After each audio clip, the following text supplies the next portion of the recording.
João capítulo 1, versículo 14. Está escrito: "E o Verbo se fez carne e habitou entre nós, cheio de graça e de verdade. E vimos a sua glória, glória como do unigênito do Pai."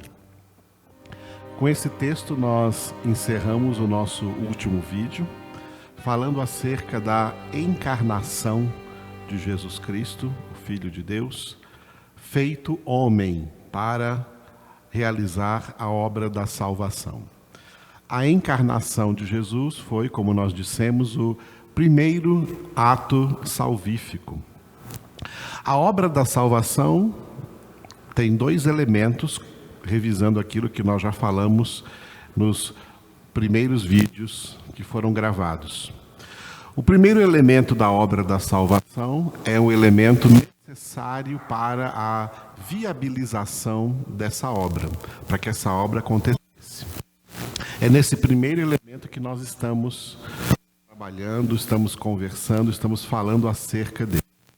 Esse primeiro elemento da obra da salvação, ele é representado por aquilo que aconteceu com o Filho de Deus, Jesus Cristo, aquilo que Jesus teve que sofrer para que a obra da salvação pudesse acontecer, pudesse então viabilizada.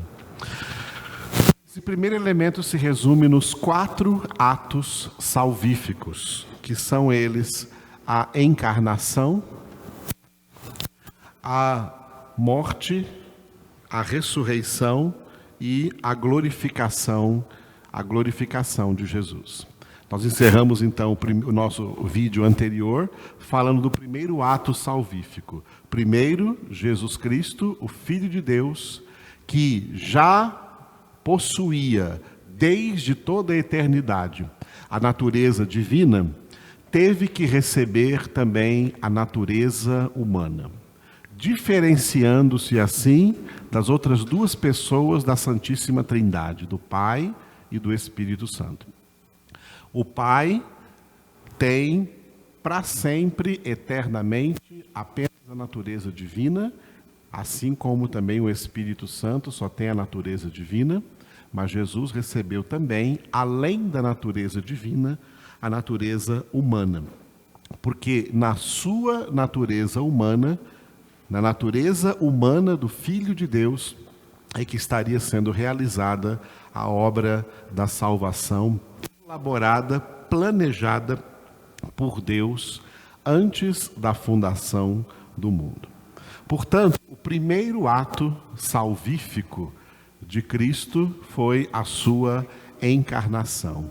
Jesus Cristo, Filho de Deus, foi feito homem. Nesse texto que nós lemos, João capítulo 1, versículo 14, o Verbo se fez carne e habitou entre nós. Se fez carne, ou seja, recebeu a natureza humana. Neste versículo, a palavra carne se refere à natureza humana. Jesus foi feito homem.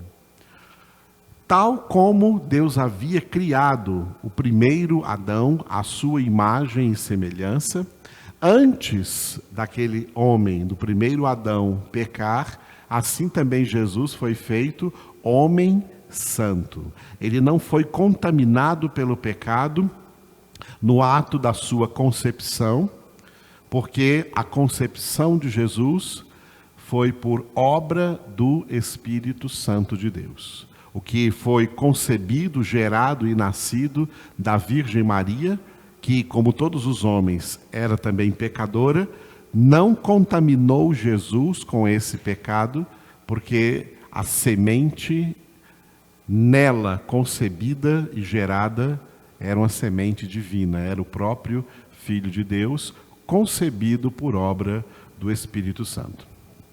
Por que Jesus teve que ser feito homem, receber a natureza humana? Para morrer. O segundo ato salvífico na obra da salvação em Cristo Jesus é a sua morte. Ele foi concebido, gerado e nascido, ele nasceu para morrer. Nasceu para morrer no lugar de todos quantos Deus ministraria essa obra da salvação. Antes do pecado, o homem fora criado para viver para sempre. O homem foi um ser criado para viver para sempre. O homem tem princípio de existência, mas não tem fim de existência. A morte física do ser humano não é o fim da sua existência. Ele continua existindo. A alma é imortal e no fim de todos os tempos, a alma vai reencontrar novamente o corpo. Quer aqueles que se encontram no estado de salvação ou os que se encontram no estado de condenação, e o homem, com seu corpo e sua alma, viverá para sempre, eternidade adentro. O homem foi criado para viver. O homem não é, como diz uma linha filosófica, um ser para a morte. O homem é um ser para a vida. Deus é vida e criou o homem para a vida, para viver para sempre. O homem criado para viver caiu em estado de morte, em estado de condenação por causa do pecado. Para que a obra da salvação fosse viabilizada, Jesus Cristo recebeu a natureza humana, ele nasceu para morrer, para, na sua morte, receber o castigo da condenação daqueles que pecaram, ele que não tinha nenhum pecado. No livro dos Atos dos Apóstolos, capítulo de número 23, versículo de número 23, o apóstolo Pedro, pregando no dia de Pentecostes, ele disse acerca de Jesus que, sendo este entregue pelo determinado desígnio e presciência de Deus, vós o matastes crucificando-o por mãos de iníquos. Esse é o texto básico que nós estamos usando para descrever o segundo ato salvífico, a morte de Jesus. Encarnação, ele foi encarnado, recebendo a natureza humana, para, nessa natureza humana, sofrer a morte que, tecnicamente, nós chamamos de vicária. A morte de Jesus foi uma morte vicária. O que significa a palavra vicária? A palavra vicária significa substituição. Jesus substituiu pecadores na cruz do Calvário. A cruz, a condenação, não era para ele, porque o salário do pecado é a morte, e Jesus não merecia receber esse salário, porque foi concebido sem pecado, gerado, nascido sem pecado, e viveu toda a sua vida humana na terra, até a morte, sem pecado. Jamais uma mentira saiu da sua boca, jamais uma impureza no seu coração, na sua mente, nenhum ato pecaminoso. Jesus foi tentado como o primeiro homem e a primeira mulher também foram tentados e caíram em tentação, mas Jesus não caiu em tentação. Jesus jamais pecou. Nele jamais se encontrou qualquer pecado. Ele era puro, santo, perfeito como homem, por isso ele definia na sua essência a realidade do Cordeiro Santo de Deus. O Cordeiro que deveria ser sem mancha, sem mácula, sem defeito, para ser sacrificado em prol da salvação de pecadores.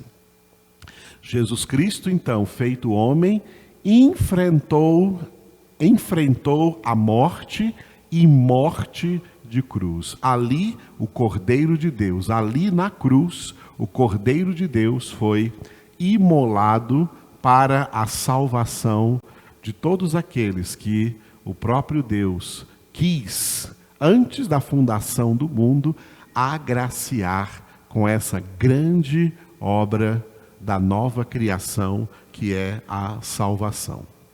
Portanto, a encarnação, o primeiro ato salvífico, a morte, o segundo ato salvífico. Ao morrer, Jesus não pôde ser retido pelo estado de morte. A Bíblia chama o estado de morte como um lugar espiritual. A morte é chamada na Bíblia, no Antigo Testamento, em hebraico, de Sheol, e no Novo Testamento, em grego, de Hades, que alguns dizem Hades. Essas duas palavras, Sheol e Hades, elas definem, dentro da palavra de Deus, o lugar da morte, a região dos mortos. Seria uma espécie de prisão. O apóstolo Pedro escreveu acerca dos espíritos em prisão, pessoas que morreram e que estavam numa prisão, e essa prisão era o Sheol, era o Hades, era a morte. Jesus entrou no estado de morte. Jesus morreu. Foi crucificado e na sua crucificação ele morreu, sendo obediente em tudo ao Pai, nessa obra determinada pelo Pai, que é a obra da salvação. Jesus fez tudo o que era para ser feito nessa obra da salvação, sendo obediente ao Pai até a morte e morte de cruz. Mas a morte não pôde retê-lo em sua prisão. A sua alma não pôde ser deixada na morte, porque Jesus não tinha o salário do pecado, que é a morte. Ele não merecia esse salário, porque ele não pecou. Como Jesus não pecou, então ele tinha autoridade sobre a morte, e não a morte sobre ele. Foi por essa razão que, ao terceiro dia, Jesus venceu a morte, sendo ressuscitado dentre os mortos. A ressurreição de Jesus é o terceiro ato salvífico. Jesus foi encarnado, Jesus foi morto e Jesus foi ressuscitado. Dizendo de outra maneira, ele foi encarnado para ser morto e foi morto para ser ressuscitado. Se a morte pudesse segurar Jesus em seu poder e ele não pudesse ressuscitar, não haveria salvação. Por isso o apóstolo Paulo escreveu dizendo: se Cristo não tivesse ressuscitado, vã seria a vossa fé e vã seria a nossa pregação, e de todos os homens nós seríamos os mais dignos de lástima. Mas Jesus venceu a morte, porque ele não tinha pecado. 1 Coríntios capítulo 15, versículo 20, o apóstolo Paulo escreveu: Cristo ressuscitou dentre os mortos, sendo ele as primícias dos que dormem. Jesus se tornou, na sua ressurreição, as primícias da ressurreição de todos os salvos, para que na obra da salvação, todos os salvos fossem também ressuscitados por ocasião da sua segunda vinda. Essa ressurreição acontecerá por ocasião da segunda vinda. A ressurreição dos salvos já está garantida, porque Jesus Cristo ressuscitou e está vivo para nunca mais morrer. Depois que Jesus ressuscitou dentre os mortos, a obra da salvação ainda não estava completa.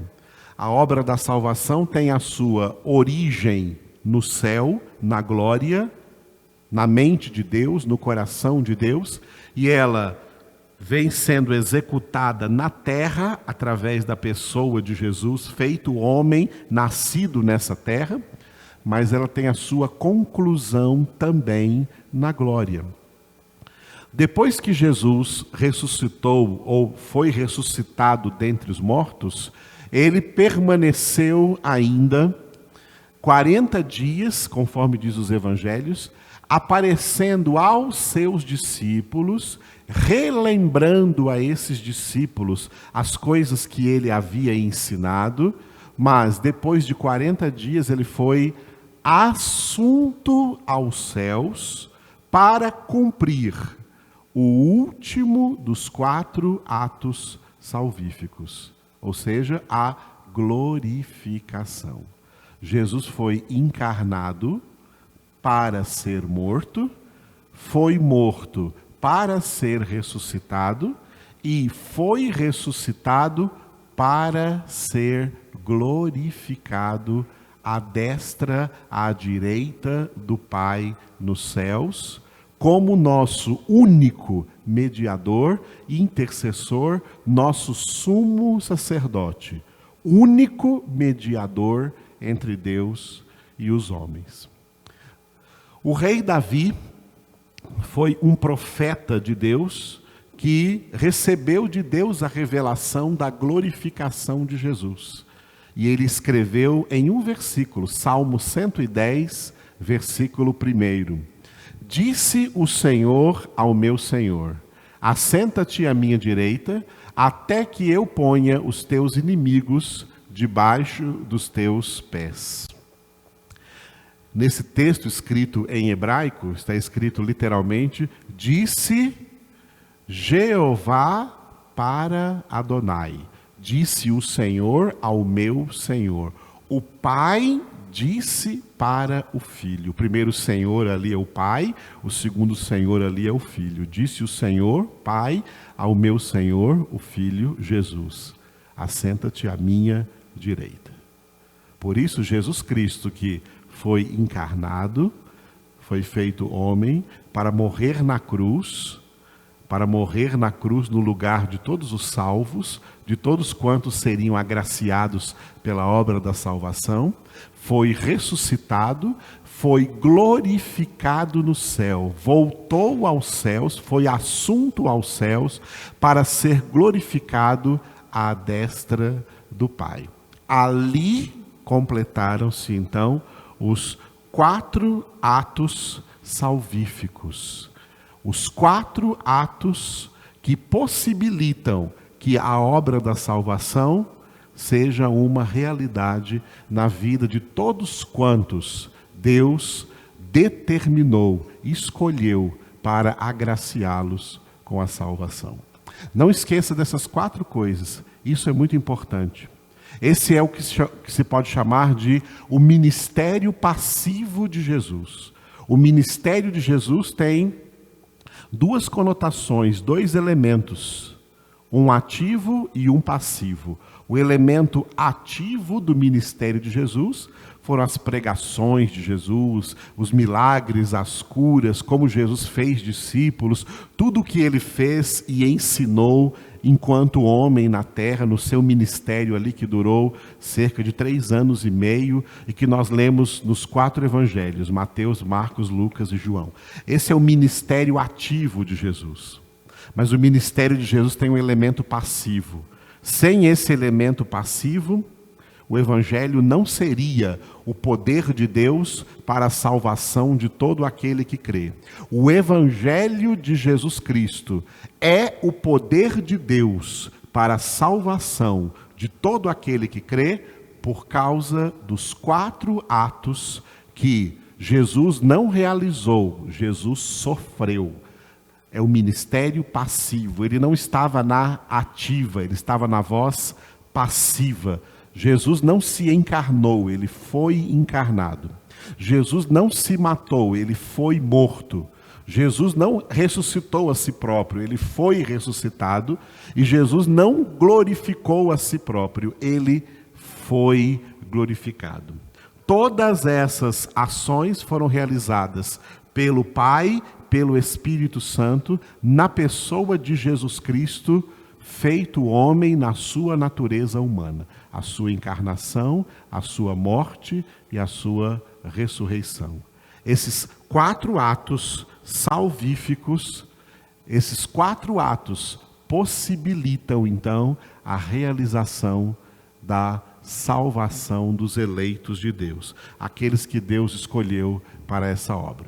Portanto, todo o plano da salvação foi elaborado por Deus antes da fundação do mundo, completamente centralizado na pessoa de Jesus, o Filho de Deus, mas agindo sempre as 3 pessoas na realização de todo o plano. Jesus Cristo foi o centro, é o centro de toda a obra da salvação. Mas a salvação é realizada por Jesus, com o Pai e com o Espírito Santo. Por isso o apóstolo Paulo, para definir essa realidade de que as 3 pessoas, o Pai, o Filho e o Espírito Santo, agem juntas na obra da salvação, o apóstolo Paulo descreveu na epístola que ele escreveu a Tito. Tito, no capítulo 3, versículos de 4 a 7. Está escrito então nesse texto: quando, porém, se manifestou a benignidade de Deus, nosso Salvador, olha, ele está falando só de Jesus, nosso Salvador, está falando de Deus, nosso Salvador. Quando, porém, se manifestou a benignidade de Deus, nosso Salvador, e o seu amor para com todos, não por obras de justiça praticadas por nós, mas segundo a sua misericórdia, Ele, Deus, nos salvou mediante o lavar regenerador e renovador do Espírito Santo, que Ele derramou sobre nós ricamente, por meio de Jesus Cristo, nosso Salvador, a fim de que, justificados por graça, nos tornemos seus herdeiros, segundo a esperança da vida eterna. Deus é o Salvador. Deus é o autor da salvação. O centro dessa obra da salvação é o seu Filho Jesus.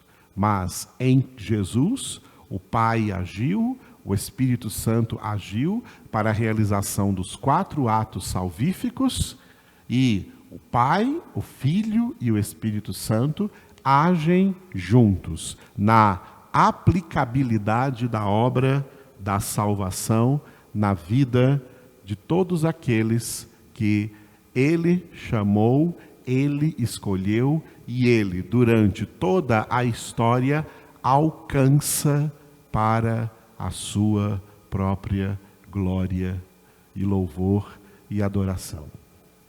Esse é o primeiro elemento, o elemento que viabiliza a obra da salvação.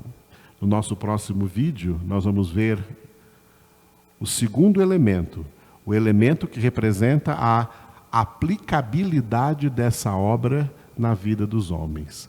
Como Deus aplica, então, essa salvação realizada, centralizada em Jesus Cristo, na vida de todos quantos Ele mesmo elegeu, Ele mesmo escolheu e predestinou para a sua glória.